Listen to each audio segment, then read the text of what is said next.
Saatnya speaker ketiga, ya, yang akan dibawakan oleh Pak Trisa, yang akan membawakan sebuah materi yang luar biasa, yaitu Basic Communication Skill. Teman-teman, saya akan sedikit mengulas ya. Pak Trisa ini adalah seorang expert di bidang di ISO ya, expert di ISO 9001 2015 dan 45001 2018. Ini adalah tentang sebuah sertifikasi safety kalau nggak salah ya. Kemudian juga LinkedIn Content Creator. Nah, teman-teman, kemudian juga seorang yang juga mengorganize sebuah webinar yang gratis, free webinar gratis, free webinar organize yang temanya itu bermacam-macam juga ya. Jadi teman-teman nanti bisa terkoneksi. Dan seorang public speaker certified. Oke, teman-teman, saya berikan waktu dan tempat untuk Pak Trisa Agus Rinaldi. Silakan Pak Trisa. Terima kasih Pak Andreas, untuk rekan-rekan semua yang telah hadir malam ini. Selamat malam, sehat-sehat semua? Sehat. Sehat, alhamdulillah. Baik, saya share screen dulu.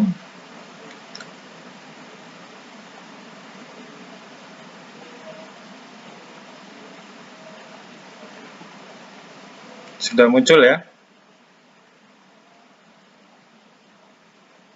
Mantap. Untuk slide saya sudah. Baik, malam ini kita akan membicarakan tentang communication skill. Jadi seperti kita tahu, bagaimana cara kita berkomunikasi, menyampaikan pesan, itu perlu diperdalam, perlu dipelajari.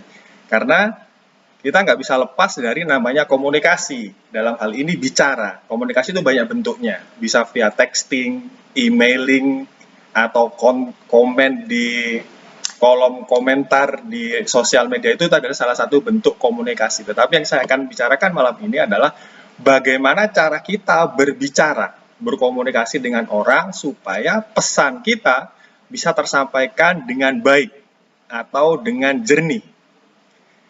Beberapa hal yang ingin saya terapkan malam ini adalah yang pertama, video kamera wajib on.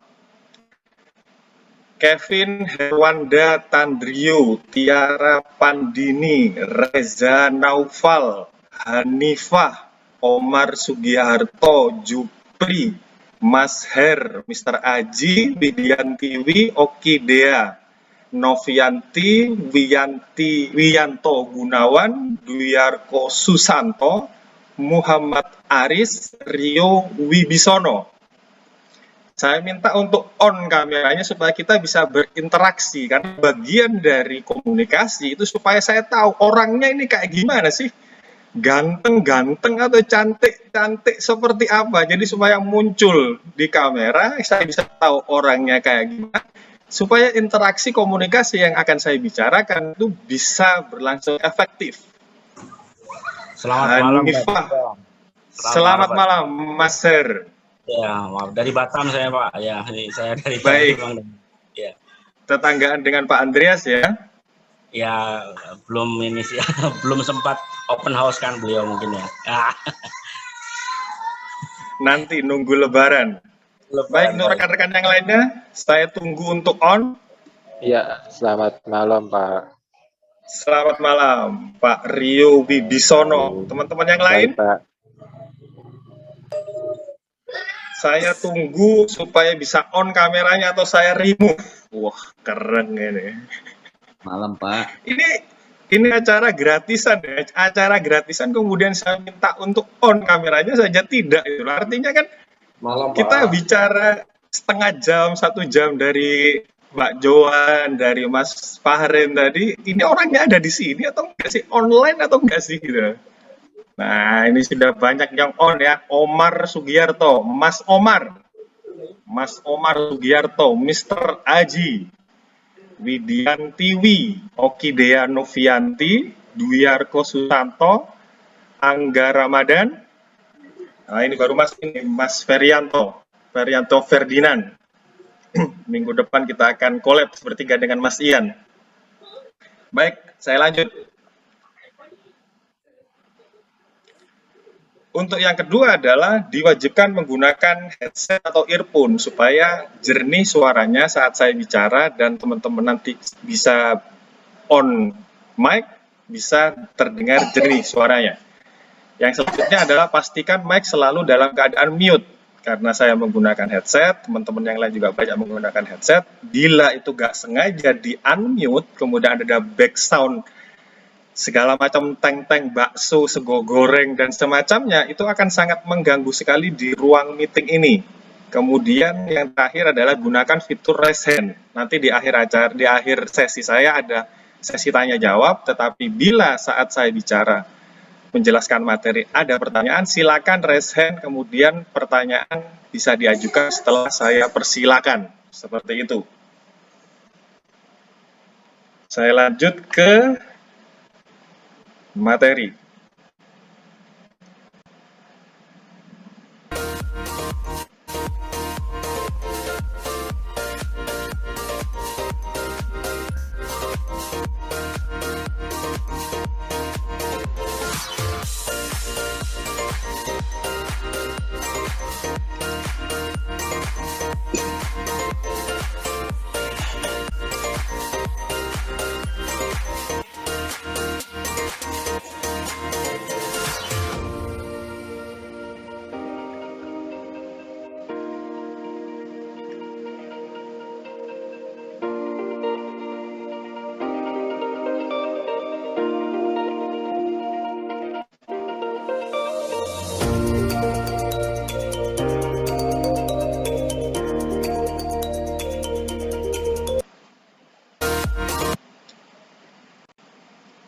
Perkenalan dari saya, sejarah karir saya sejak 2006 di dunia kepelabuhanan. Seperti tadi sudah dijelaskan oleh Pak Andreas, bahwa profesi saya sekarang saat ini adalah sebagai Quality Management Supervisor, penerapan sistem di dalam satu perusahaan, mulai dari ISO 9001 versi 2015 mengenai quality system, Quality Management System, kemudian 45001 versi 2018 terkait safety. Kemudian juga ada SMK 3 berdasarkan PP nomor 50 tahun 2012, peraturan pemerintah juga terkait safety, dan ISPS Code terkait keamanan pelabuhan, standar keamanan pelabuhan. Saya lanjut. Baik, pembahasan malam ini ada beberapa. Yang pertama adalah tujuan komunikasi. Yang kedua adalah faktor penting dalam berkomunikasi. Yang ketiga, hambatan dalam komunikasi. Dan yang keempat adalah hal-hal yang tidak boleh dilakukan dalam komunikasi. Karena ini sesi singkat, hanya 30 menit Pak Andreas memberikan kesempatan saya untuk bicara. Jadi topik hanya akan membicarakan topik pertama dan topik kedua. Jadi saya sudah membawakan materi ini di beberapa waktu yang lalu berupa free webinar. Durasinya 1,5 jam. Saya padatkan menjadi 30 menit kolaborasi dengan pemateri yang lainnya supaya dapat jatah masing-masing. Jadi hanya akan membahas tentang tujuan komunikasi dan faktor penting dalam komunikasi. Baik, pertanyaan pertama. Menurut teman-teman semua, apa yang dimaksud dengan komunikasi? Baik, silakan on mic. Komunikasi itu apa sih menurut pandangan teman-teman semua, baik yang di Zoom maupun yang di LinkedIn? Kalau yang di LinkedIn silakan di kolom komentar menjelaskan pendapatnya tentang komunikasi. Silakan. Saya boleh coba jawab, Pak? Silakan, Mas Ahmad Fauzi. Ya, komunikasi merupakan proses pertukaran informasi yang dimana mungkin salah satunya membutuhkan sebuah informasi dan membutuhkan sebuah feedback dan mendapatkan kesimpulan sehingga mendapatkan tujuan dari apa yang disampaikan. Pertukaran informasi ya dari dua orang atau lebih seperti itu ya. Baik, yang lainnya silakan berpendapat supaya kita bisa saling interaksi. Hanifah Omar Sugiarto, Mr. Aji, Mbak Okidea Novianti, Dwiarko Susanto. Silakan dibuka kameranya, on cam, on mic. Ini masih ada di tempat kah? Reza Naufal. Saya lihat dari awal acara yang on kamera itu hanya pembicaranya aja. Kita nggak tahu ini yang mendengarkan ini ada di tempat atau tidak ini kalau nggak on cam. Ada pendapat lainnya? Silakan. Ya. Oke, Mas Mr. Aji. Oke, silakan Mas Calvin. Ya, kalau dari saya singkatnya itu seperti adanya interaksi dan ada timbal balik dari percakapan sih. Kalau saya sederhananya itu sih Pak gitu. Oh, Seperti percakapan ya, pertukaran informasi ya. Baik, itu dua pendapat tentang komunikasi. Jadi saya tidak menyalahkan, membenarkan kedua pendapat karena masing-masing pendapat ada nilai plus minusnya. Nggak bisa saya nyalahkan atau membenarkan. Hanya saja yang perlu saya kasih perhatian bahwa komunikasi ini adalah proses penyampaian pesan. Pada dasarnya seperti itu. Dari si pemberi pesan ke penerima pesan. Bagaimana bentuknya? Sekarang era sudah teknologi digital seperti ini, macam-macam sekali bentuknya komunikasi. Tapi pada dasarnya adalah penyampaian pesan itu adalah bentuk salah satu komunikasi. Satu quotes yang menurut saya menarik dari James Hume, "The art of communication is the language of leadership." Jadi, teman-teman yang di sini levelnya adalah di middle management, selevel supervisor atau staff dan memiliki anak buah, komunikasi itu menjadi satu bahasa yang perlu dimiliki oleh seorang leader. Bagaimana seorang leader menyampaikan pesan, bagaimana dia memberikan arahan, briefing, dan segala macamnya. Bila komunikasinya tidak bagus atau terkesan buruk, maka dia tidak bisa dikategorikan sebagai leader yang baik. Maka dari itu, skill komunikasi harus terus dipelajari. Supaya apa? Tujuannya kita dalam memimpin orang, berkomunikasi dengan orang, memberikan arahan kepada orang, menjadi lebih baik. Kemudian ada satu quotes lagi yang menurut saya menarik tentang komunikasi adalah, tidak peduli pekerjaan apapun yang kamu dapatkan di dalam pekerjaan sehari-hari, kesuksesanmu itu ditentukan oleh 3 hal. 5% dari akademik kredensial. Jadi titel akademis yang kita miliki itu hanya menyumbang 5% dari kesuksesan. 15%-nya adalah dari professional experience, pengalaman kerja yang sudah kita pernah dapat, entah itu 10 tahun, 15 tahun, katakanlah, untuk pengalaman pekerjaan profesional. Tetapi itu hanya menyumbang 15%. 80%-nya adalah, yang menyumbang paling besar adalah communication skill. Jadi 80% yang bisa meningkatkan kesuksesan kita itu adalah seni berkomunikasi. Bagaimana cara kita berbicara, bagaimana kita menyampaikan pesan kepada orang, itu yang menjadi poin penting penyampaian pesan. Kita masuk ke topik yang pertama, tujuan komunikasi. Saya ambil dari ilmu teori dan filsafat komunikasi oleh Onong Ujayana Effendi. Tujuan komunikasi yang pertama adalah mengubah sikap. Apa yang dimaksud dengan mengubah sikap? Saat kita tahu rekan kerja kita, bawahan kita, atau orang yang di sekitar kita, sikapnya kurang baik terhadap kita, maka kita perlu mengubahnya. Dengan cara apa? Dengan cara berkomunikasi, berbicara, berdiskusi, brainstorming, mengapa dia melakukan hal seperti itu. Dari sikapnya yang kita lihat bahwa ini kurang baik, maka kita coba merubahnya.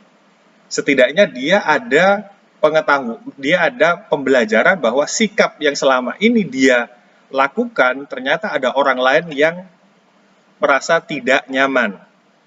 Tujuannya ke sana. kita komunikasikan dengan cara berbicara. Contohnya adalah dari atasan ke bawahan, dari rekan kerja ke rekan kerja lainnya, atau dari dosen ke mahasiswa. Tujuan yang kedua adalah mengubah pendapat. Ya, kita maklumi ya bahwa antara pendapat saya dengan pendapat Pak Andreas atau dengan pendapat teman-teman yang lain di sini pasti berbeda, itu lumrah. Tetapi ada satu aspek atau beberapa kaidah yang kita tanamkan bahwa pendapat ini salah. Dan itu ternyata diikuti oleh rekan kerja kita, misalkan oleh orang dekat kita. Kita perlu memberitahukan ke dia bahwa pendapatnya itu kurang benar. Maka kita perlu mengkomunikasikan hal ini kepada yang bersangkutan, bagaimana caranya supaya pendapatnya ini bisa berubah. Setidaknya memberikan pemahaman baru bahwa apa yang sudah dipikirkan itu kurang benar berdasarkan persepsi kita dengan kaidah-kaidah tertentu yang kita miliki, misalkan kaidah sosial, kaidah agama, misalkan kaidah peraturan yang berlaku di tempat kita misalnya. Itu kan kaidah-kaidah itu akhirnya membuat suatu pendapat bahwa yang benar ini seperti ini, sedangkan pendapatnya dia perlu kita ubah supaya sejalan selaras dengan yang sudah ditetapkan. Seperti itu. Kemudian, yang ketiga adalah tujuannya mengubah perilaku. Mengubah perilaku ini agak berat, karena terkait kebiasaan, tingkah laku. Contoh paling sederhana itu misalkan anak ya. Bagaimana kita bisa mengubah perilaku anak? Kita tahu kan anak ini harus kita memberitahu itu kan nggak cuma sekali dua kali gitu. Tapi harus terus kita komunikasikan. Karena apa? Karena saat kita memberitahukan bahwa kita ingin bahwa sikapnya atau perilakunya itu benar, itu nggak cukup sekali dua kali. Misalkan kita punya anak buah kita itu berperilaku kurang baik. Kemudian kita coba berikan arahan koridor yang benar ini seperti ini. Tapi nggak bisa ya, namanya orang dikasih tahu sekali, kemudian dia langsung berubah, itu nggak mungkin. Maka dari pengawas seperti kita di level yang di atasnya, kita harus bisa mengkomunikasikan hal ini supaya perilakunya bisa berubah. Tujuannya ke sana.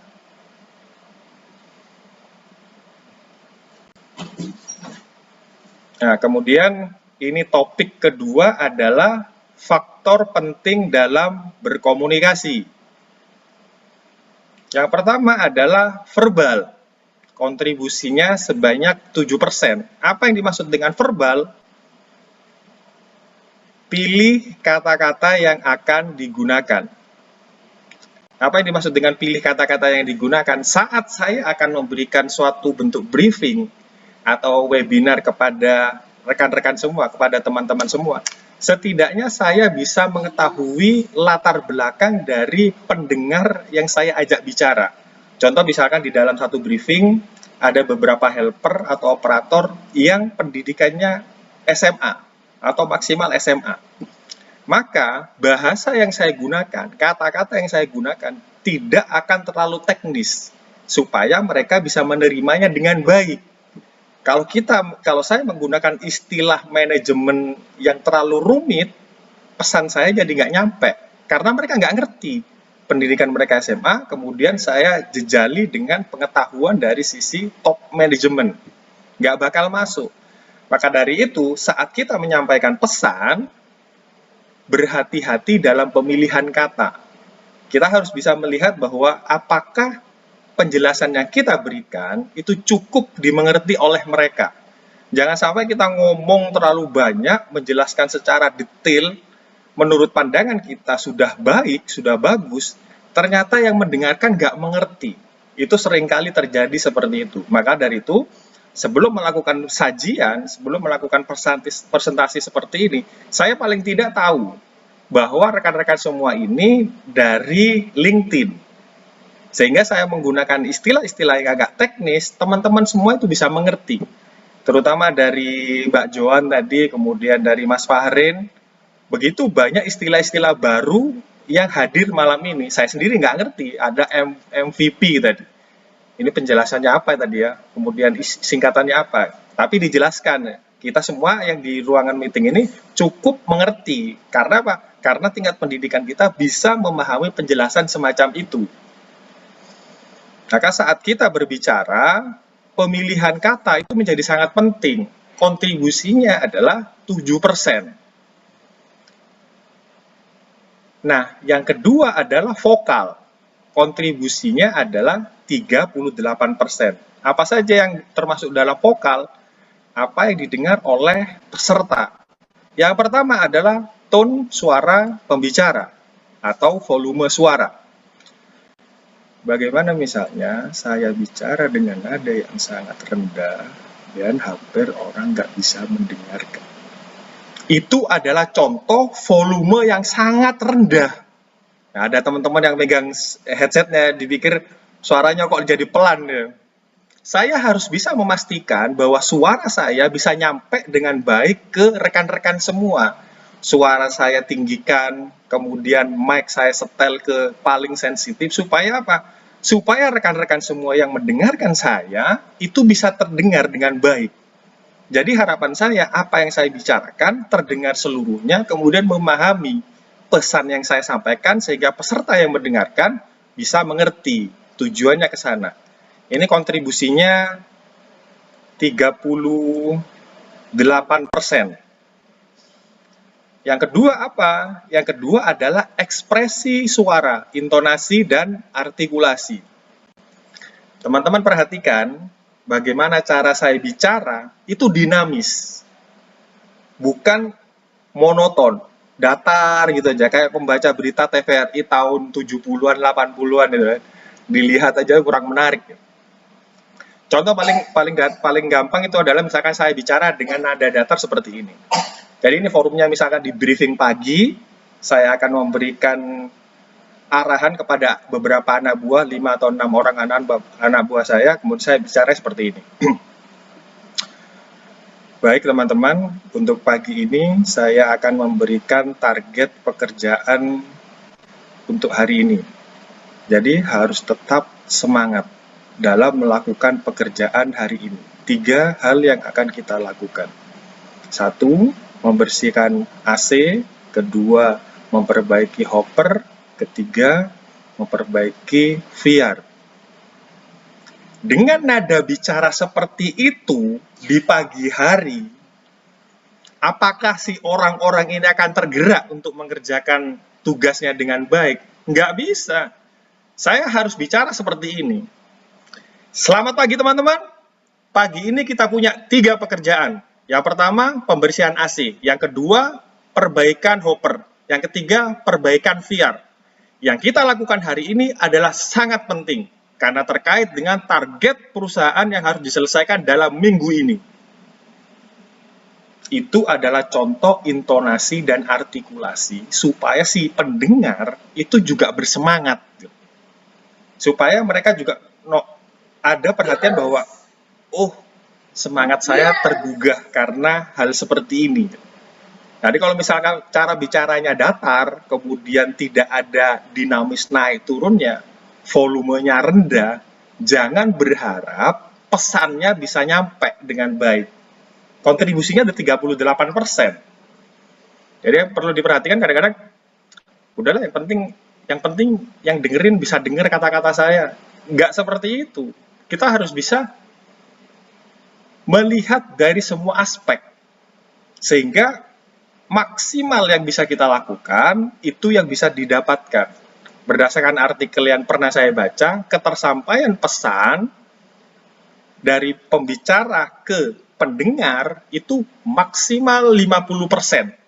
Misalkan saya bicara 30 menit ya. Yang teman-teman tangkap itu cuma 15 menit. Ya komposisinya bukan seperti itu, artinya pemahaman ya. Pemahaman yang teman-teman terima terkait basic communication skill itu hanya 50%. Bagaimana saya bisa memaksimalkan 50% itu? Melalui langkah-langkah 3 faktor penting itu saya lakukan all out. Dari pemilihan kata, dari volume suara saya, dari intonasi dan artikulasi. Semuanya saya gunakan. Supaya apa? 50% yang ingin saya dapatkan itu bisa tercapai. Jangan sampai selesai acara ini, kemudian bingung besok pagi. Tadi malam Pak Trisa tuh ngomongin apa ya?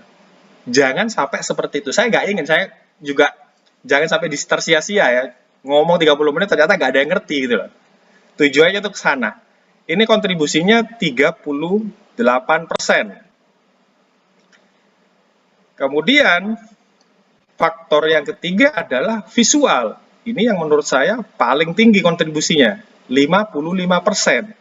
Apa yang dilihat dan dirasakan oleh peserta. Apa saja hal itu? Yang pertama adalah ekspresi wajah. Teman-teman lihat, dari awal saya bicara, saya coba untuk tersenyum. Tidak menampakkan wajah yang serius kayak Mas Ian. Mas Ian itu kan diem loh. Nggak tersenyum sama sekali. Kayak di depan, mau daftar KTP di kelurahan. Loh. Diem ditanyain kayak diinterogasi polisi. Loh.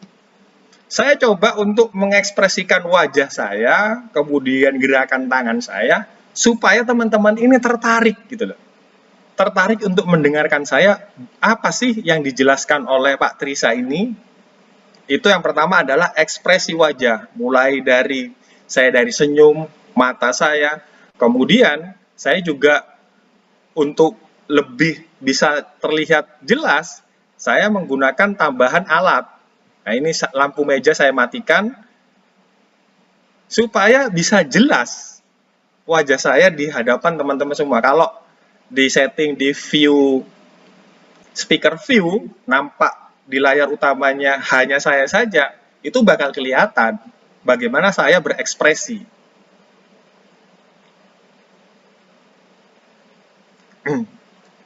Itu terkait ekspresi wajah. Yang kedua adalah dressing. Apa yang dimaksud dengan dressing? Pakaian yang saya gunakan. Saya menggunakan warna cerah, warna putih seperti ini, saya sesuaikan dengan visual background yang dibuat oleh Pak Andreas, warnanya biru. Supaya tampil kontras. Misalkan saya pakai warna biru juga, ini badan saya bisa hilang. Makanya saya harus lihat bahwa ini warnanya biru. Jangan sampai menggunakan warna yang senada, karena nanti bisa terpotong, nanti kepala saya aja yang nampak itu loh. Kalau misalnya ini kan acara online, kalau misalkan acara offline, training offline di ruangan, paling tidak bahwa kalau di orang Jawa bilang itu ajining diri ono ning ing busono. Itu Pak Andreas itu ngerti. Bahwa kita membawa diri itu berdasarkan busana yang kita pakai. Jadi kalau misalkan acara webinar seperti ini, saya gunakan hem. Bahkan saya gunakan parfum. Bukan buat peserta, ya jelas lah peserta nggak bisa cium bau saya, tapi buat diri saya sendiri. Supaya apa? Supaya nyaman suasananya. Pakai pakaian terang, kemudian saya pakai parfum, saya standby dari jam 7 berdasarkan permintaan Pak Andreas untuk standby. Itu yang saya lakukan.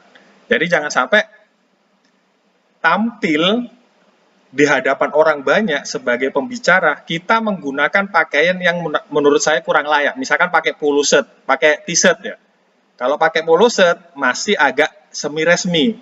Kalau mau lebih resmi lagi pakai batik lah. Tapi kalau batik itu akhirnya jadi kelihatan kok kayak acara kondangan. Setidaknya kita bisa merepresentasikan bahwa kita itu hadir untuk acara yang benar-benar formal. Tujuannya itu ke sana untuk dressing.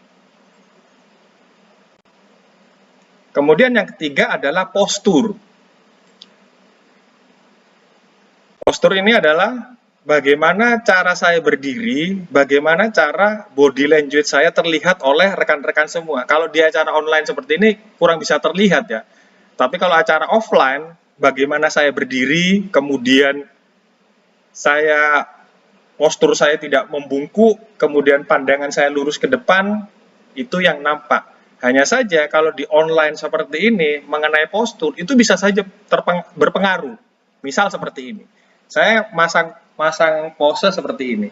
Jadi selama saya ngomong itu miring seperti ini gitu lah. Kemudian memberikan materi, orang yang lihat itu nggak nyaman gitu lah. Kemudian terlalu dekat. Sehingga saya bicara sampai seperti ini. Ini termasuk juga gestur. Jadi yang saya pertahankan adalah saya lihat di peta kotak punya saya di Zoom ini, bagaimana saya tetap berada di tengah. supaya nyaman untuk dilihat.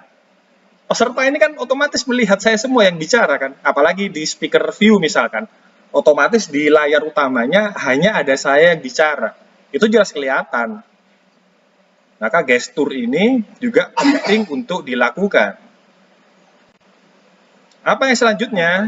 Yaitu tatapan mata. Di acara offline, di acara training di dalam ruangan, saya biasa melakukan namanya sapu rata. Sapu rata itu saya memandang, saya tatap matanya dari satu peserta ke peserta yang lainnya, ke semua peserta, tidak lebih dari 3 detik. Hanya memberikan efek bahwa mereka itu diperhatikan. Tatapan mata itu menjadi penting. Kalau mereka merasa tidak diperhatikan, mereka jadi malas untuk mendengarkan. Artinya kan dari sisi peserta, ngapain sih aku dengerin Pak Trisa aja nggak ngeliatin aku kok. Itu bisa timbul. Sehingga saya perlu pastikan bahwa saya natap satu persatu dari peserta yang hadir. Itu kalau offline. Bagaimana kalau online? Online yang saya lakukan adalah saya menatap satu lubang kamera di depan saya ini terus-menerus selama saya bicara. Memberikan efek bahwa saya ini memandang peserta keseluruhan. Kalau misalkan saya bicara seperti ini. Baik teman-teman, malam ini saya akan membicarakan tentang basic communication skill. Hal yang paling penting ada 3 faktor.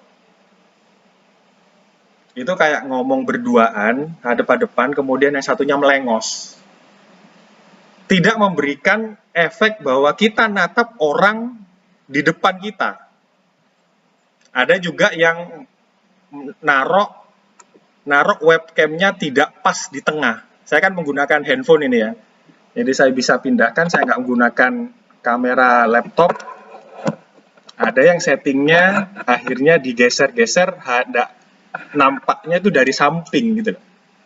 Itu memberikan dampak bahwa mereka nggak diperhatikan. Jadi selama bicara, kita tuh kan memandang si pembicara. Tetapi kalau pembicaranya itu akhirnya melengos, kiri, kanan, bawah, natap layar monitor terus, misalkan seperti ini ya, natap terus seperti ini. Itu kan memberikan efek bahwa saya ini tidak memandang teman-teman semua yang hadir di sini. Itu loh efek yang perlu diperhatikan.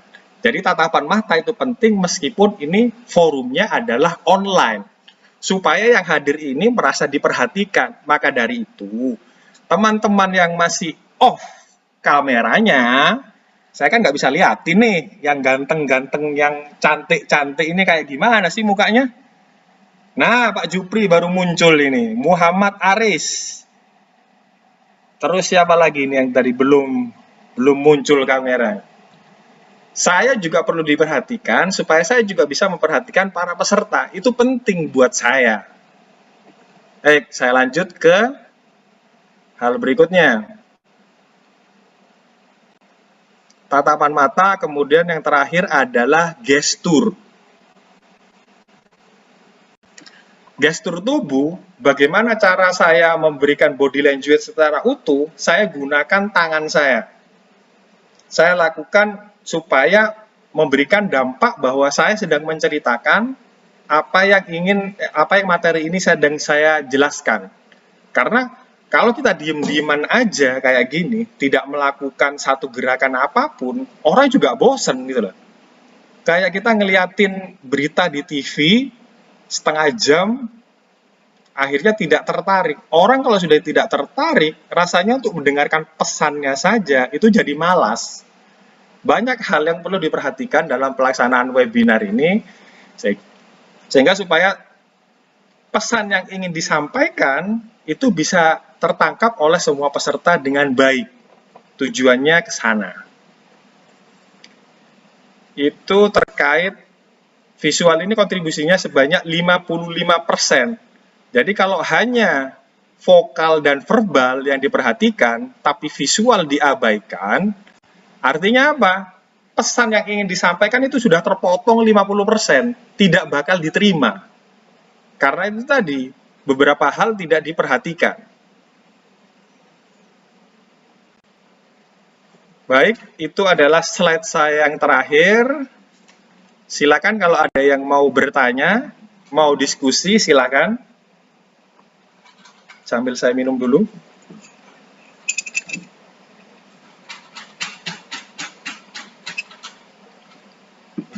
Yang mau bertanya di kolom chat atau raise hand, silakan. Raise hand langsung di on mic.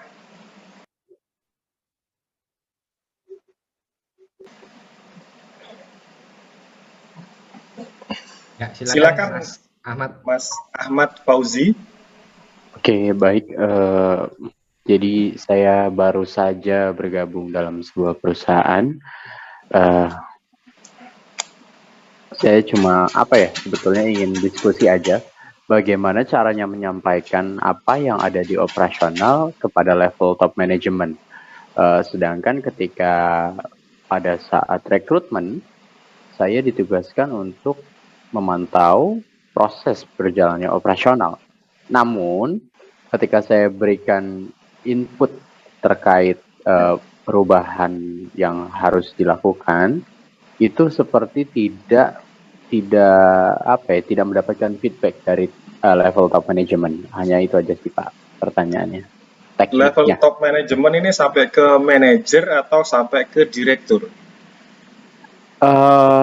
Levelnya kalau untuk bicara soal itu saya kurang paham, dalam artian setiap minggu itu kan ada briefing antara Dephead ini level manager, dan perusahaan ini masih ada andil dari CEO. CEO-nya lokasi di? Kalau CEO-nya itu biasanya by Zoom ya, cuma sesekali CEO ini datang untuk memantau lah apa yang terjadi di operasional itu sih Pak. Oke, jadi yang dipermasalahkan adalah ketidaktersampaian pesan kepada top manajemen mengenai laporan yang sudah diberikan. Betul. Betul, baik. Yang saya perlu garis bawahi, saya tidak melihat isi laporannya, tetapi cara mendeliverinya. Dari cara bicara Mas Ahmad Fauzi ini nampak sekali tidak ada kepercayaan diri. Itu kesan pertama. Karena apa? Ya karena begini Pak, saya ini bicara dengan top manajemen, kemudian ternyata top manajemen tidak menerima. Ngomong itu ditatap langsung, itu menunjukkan kepercayaan diri. Kalau berani natap manajermu, menjelaskan dengan bahasa yang baik, bahasa yang benar, bicara tanpa saya hitung ada 15 tadi dalam waktu 1 menit, nya. Ngerti Mas ya? Itu namanya filler, Mas. Jadi 30 menit saya bicara, itu nggak ada fillernya. Kalau Mas Ahmad ini kemudian saya bicara, percaya nggak dengan keahlian saya? Bahwa saya seorang ahli kepelabuhanan. Percaya. Padahal Pak Ahmad nggak pernah tahu saya kerja di mana. Hanya karena cara bicara saya, Pak. Nggak ada hal lain. Kepercayaan diri ditunjang dengan cara kita bicara. Kalau sudah ngomong itu menimbulkan keraguan. Artinya apa? Filler itu menunjukkan bahwa Mas Ahmad Fauzi ini tidak siap untuk bicara. Tidak siap untuk mengungkapkan laporan. Pak manajer, target bulan kemarin 30% sudah saya naikkan melalui beberapa cara yang sudah saya lakukan dengan tim operasional di lapangan. Mengenai kendala, ada 5 kendala. Yang pertama, yang kedua, yang ketiga. Solusi yang saya bisa berikan adalah yang pertama, yang kedua, yang ketiga. Silakan Pak Manajer tentukan solusi mana yang akan dilakukan. Kira-kira kalau Mas Ahmad Fauzi ngomongnya kayak gitu, si manajer percaya nggak? Makanya malam ini saya membahas tentang komunikasi, bagaimana cara kita bicara. Simple, penting, tapi kadang orang nggak perhatikan. Mas Ahmad Fauzi mikirnya kayak gini, Saya perasaan minggu kemarin sudah report ya, sudah bikin laporan, ternyata kok nggak diperhatikan. Bukan laporannya nggak diperhatikan, orangnya nggak diperhatikan. Bagaimana saya bisa percaya dengan Pak Ahmad Fauzi, sedangkan bicaranya saja seperti itu. Tidak menimbulkan kepercayaan gitu loh. Dalam satu sesi saya 30 menit seperti ini, seandainya teman-teman ini adalah direktur semua, mudah-mudahan 2.000 orang yang hadir ini adalah direktur semua, kemudian saya menyajikan satu materi tentang produktivitas, kira-kira bisa percaya nggak? Poinnya itu di sana. Meskipun kita bicara 2 menit, 3 menit, tetapi pada intinya manajer itu bisa percaya. Dan itu perlu latihan, Mas. Nggak bisa terus besok setelah saya dengerin saya kemudian ngomong bisa tertata dengan rapi ke manajer, nggak bisa. Itu harus dilatih. Latihannya berjam-jam, berkali-kali, cari mentor. Paling mudah itu di video. Mas Ahmad, ikutin akun LinkedIn saya. Di situ saya buatkan beberapa video singkat 3 menit atau 4 menit terkait kemampuan saya. Bagaimana cara saya membawakan, bagaimana cara saya bicara, bisa ditiru. Itu saja jawaban dari saya. Terima kasih. Terima kasih Pak Reza Agus Rinaldi atas jawabannya. Ya, terima kasih Mas Ahmad. Oke, ada teman-teman lagi yang ingin bertanya, silakan. Satu pertanyaan. Ya, satu pertanyaan. Kalau nggak ada, Lanjut. oh masih ada. Silakan, Pak Omar Sugiharto. Sugiharto ya. Sugiharto. Kayak Sugih ini. Sugiharta. Amin, Pak. Amin. Selamat malam, Pak. Selamat malam, kenal. silakan. Salam kenal. Jadi begini, Pak. Perkenalkan saya Omar Sugiharto. Saya fresh graduate yang baru lulus tadi siang, Usia? Pak, sebenarnya. Jadi permasalahan saya seperti ini. Sekian tahun masa studi saya di jenjang primer dan sekunder itu saya habiskan untuk mengejar target-target akademik. Jadi sekedar nilai A dan kawan-kawan. Tapi kemudian saya sadar bahwa skill komunikasi saya amat sangat kurang jika dibandingkan dengan yang lainnya. Nah, dari sana saya kemudian ingin berkembang jauh lebih dari yang apa yang saya bisa sekarang. Di mana saya harus start kalau mulai dari sekarang itu. Terima kasih, Pak. Oke. Dari nggak kurang dari 1 menit aja sudah bisa kelihatan ya. Tatapan mata ke kiri, ke kanan, itu nampak kan? E-nya aja udah baca 5, kehitung 5 itu kan. Ya memang perlu latihan untuk bisa teknik komunikasi, bisa rasa percaya diri itu meningkat. Langkah pertama, ikutin kelas-kelas public speaking. Tapi perlu dipilih. Artinya saya pernah ngikutin satu kelas public speaking, cuman ya seperti itulah. Saya ngikutin kelas public speaking itu nggak cuma sekali 2 kali aja. Ada 5 sampai 6 kali lah saya ikutin public speaking supaya membandingkan si pembicara ini standarnya seperti apa. Si pembicara ini standarnya seperti apa. Nah, dari kesekian banyak training yang saya ikutin, hasilnya malam ini seperti ini. Jadi kalau mau dimulai ingin bicara komunikasinya meningkat, ya ikutin kelas public speaking seperti itu. Supaya bagaimana cara bicara yang benar, bagaimana menyampaikan pesan dengan baik, dan peserta atau pendengar kita itu bisa percaya dengan kita. Yang saya percaya adalah gak peduli seberapa pintar Mas Omar, seberapa jago Mas Omar di pekerjaan, kalau tidak bisa disampaikan dengan baik dan tidak menimbulkan satu kepercayaan, itu gak akan ada harganya. Artinya gak bisa dijadikan tolak ukur gitu loh. IPK katakanlah 3,95 misalnya. Tetapi pada saat ketemu dengan rekruter, ketemu dengan HRD, ngomongnya belibet, rasanya itu langsung dicoret. Karena tidak menimbulkan kepercayaan. Karena sesi interview itu kan cuma 20-30 menit kan. di sesi 20-30 menit ini kalau tidak menimbulkan satu kepercayaan kepada Mas Omar, ya rasa-rasanya juga tidak bakal lanjut. Meskipun dari segi, katakanlah dari universitas terkenal, katakanlah dari IPK 3,95 bisa. Seperti itu jawaban dari saya. Terima kasih. Terima kasih. Terima kasih Mas Omar, luar biasa. Silakan terkoneksi ya dengan Pak Trisa di LinkedIn-nya ya. Silakan Pak Trisa, mungkin bisa kita tutup untuk sesi Pak Trisa ini, luar biasa ya. Kepinginnya lanjut tapi karena waktunya juga sangat singkat dan sudah berjanjian. Silakan Pak Trisa untuk ditutup dengan call to action.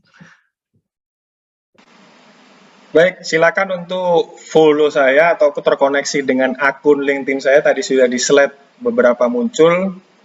Trisa Agus, Trisa Agus. Saya menyajikan beberapa konten terkait safety dan juga beberapa tema lainnya. Untuk bulan Mei saya akan mengadakan lagi lanjutan free webinar. Tentu saja pengumuman acaranya ada di akun saya. Terima kasih Pak Andreas. Ya, terima kasih Pak Trisa dan terima kasih teman-teman. Silakan nanti bertanya lebih dalam bagi siapa yang ingin tahu gimana sih trainingnya, bicaranya, cara bicara public speaking, langsung aja tanya sama Pak Trisa ya. Thank you Pak Trisa. Waktu dan materinya luar biasa. Baik, teman-teman, kita lanjutkan ke speaker yang berikutnya ya. Oke, sebentar teman-teman ya. Oke. Ya, Pak Trisa terima kasih ya. Tadi agak freeze tadi. Oke, terima kasih. Ya, thank you. Koneksi. Oke,